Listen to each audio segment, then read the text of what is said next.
નાનાપોંઢા ગ્રામ પંચાયત ખાતે પૂર્વ મંત્રી કપરાડા ધારાસભ્ય જીતુભાઈ ચૌધરી અને દાતાઓના હસ્તે મોક્ષ રથનું થયું લોકાર્પણ। પાર્થિવ શરીરને સ્મશાન ભૂમિ સુધી લઈ જવા મોક્ષ રથની સુવિધા ઉપલબ્ધ કરાઈ। નાનાપોંઢા, ધરમપુર અને પારડી તાલુકાના આસપાસના અનેક ગામોને મૃતકોની અંતિમ યાત્રા માટે મોક્ષ રથ ઉપયોગી થશે। કપરાડા તાલુકામાં મોક્ષ રથ નાનાપોંઢા ખાતે લોકાર્પણ કરવામાં આવ્યું। કપરાડાના નાનાપોંઢા વિસ્તારમાં હવે કોઈના મૃત્યુ બાદ પાર્થિવ શરીરને સ્મશાને લઈ જવા માટે મોક્ષ રથની સુવિધા સાર્વજનિક કૈલાસ મુક્તિધામ દ્વારા મોક્ષ રથ ઉપલબ્ધ કરવામાં આવી છે।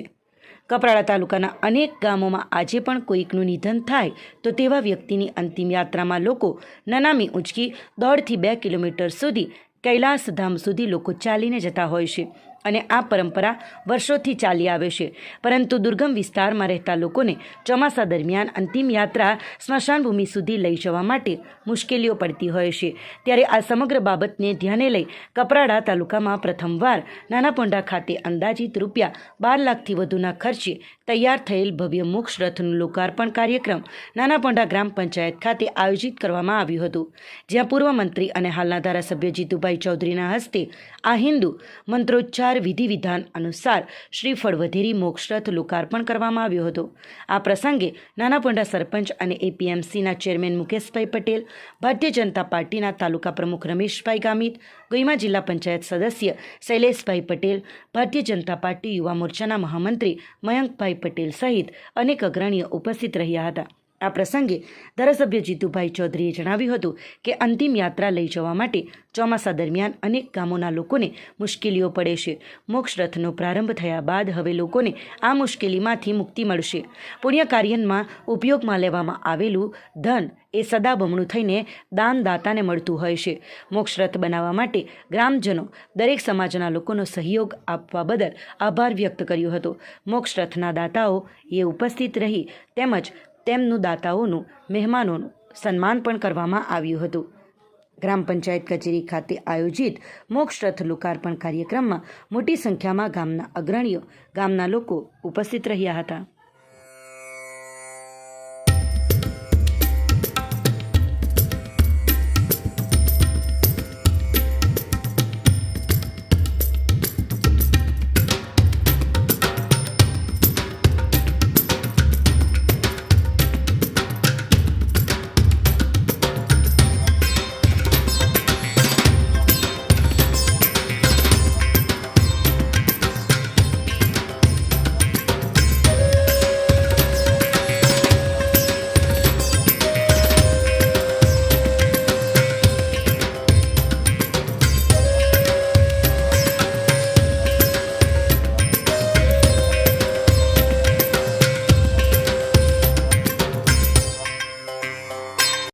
મુકેશભાઈ જીવનભાઈ પટેલ, નાનાપોંઢા સરપંચ, એપીએમસી પ્રમુખ।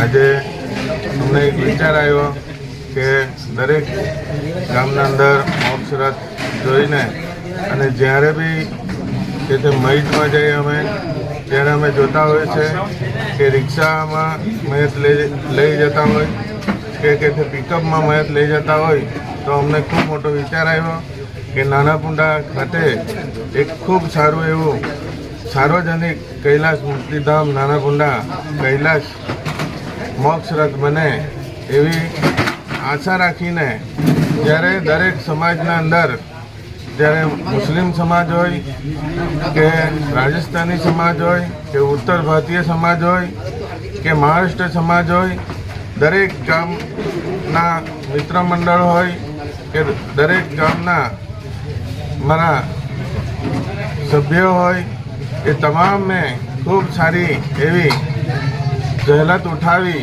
અને ખૂબ સારું દાન આપ્યું છે અને એ દાન થકી અમે ખૂબ સારી રીતે આ મોક્ષ રથ બનાવી આજે નાનાપોંઢા ખાતે માનનીય શ્રી ધારાસભ્ય જીતુભાઈ ચૌધરી સાહેબના હસ્તે આજે લોકાર્પણ કરવામાં આવ્યું છે। કૈલાસધામ નાનાપોંઢા મોક્ષ રથના કાર્યક્રમની અંદર ઉપસ્થિત મારા એપીએમસીના ચેરમેન અને નાનાપોંઢાના સરપંચભાઈ મુકેશભાઈ, આ વિસ્તારના જિલ્લા પંચાયત સભ્ય ભાઈ પુલમભાઈ, સંગઠનના પ્રમુખ ભાઈ રમેશભાઈ અને આપણા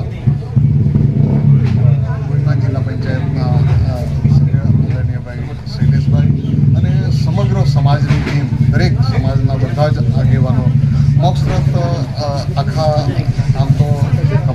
તાલુકાની અંદર મોટા પોંડા ખાતે હતું, પણ મોટા પોંડાથી આખા વિસ્તારમાં કોઈ વાર કોઈ પ્રશ્ન કોઈ વાર એવા ઘટના બને કે એકી સાથે બંને જગ્યાએ હોય તો એ પહોંચી ન શકાય.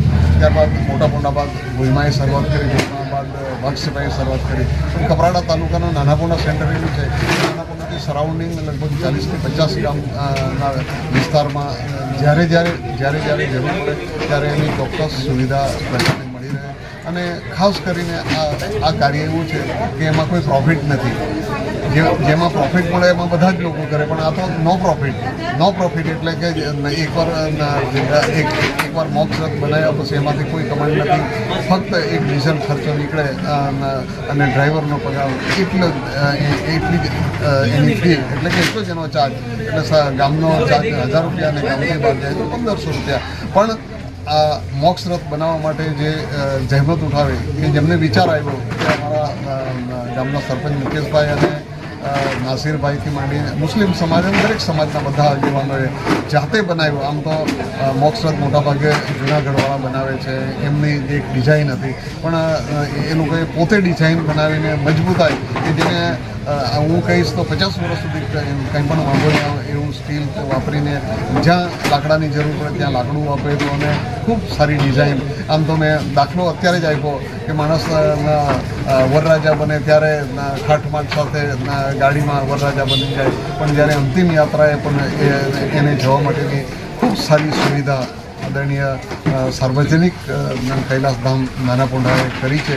એમાં બધાનો જ સહયોગ છે. કમસે કમ દરેક સમાજના, અમારા સૌરાષ્ટ્ર સમાજ હોય, રાજસ્થાન સમાજ હોય, ઉત્તર ભારતીય હોય કે મહારાષ્ટ્રીયન હોય કે સ્થાનિક હોય, બધાના અને અમારા વેપારી મંડળથી લઈને દુકાનવાળાથી લઈને કોરી એસોસિએશનથી લઈને બધાના સહકારથી, દરેકના સહકારથી આ સારું કાર્ય બન્યું છે. અને એ કાર્યને આવતા દિવસમાં ટકાવી રાખીને એને મેન્ટેન રાખીને આપણે સૌ સાથે મળીને કાર્ય કરવાનું છે. એના માટે આ પ્રજાના આ મોક્ષ રથનું જે કામ છે તે પ્રજાહિતનું કામ છે. તે પ્રજાહિતના કામમાં સૌ બધાએ સહયોગ આપીને કાર્ય પૂર્ણ કરેલ છે.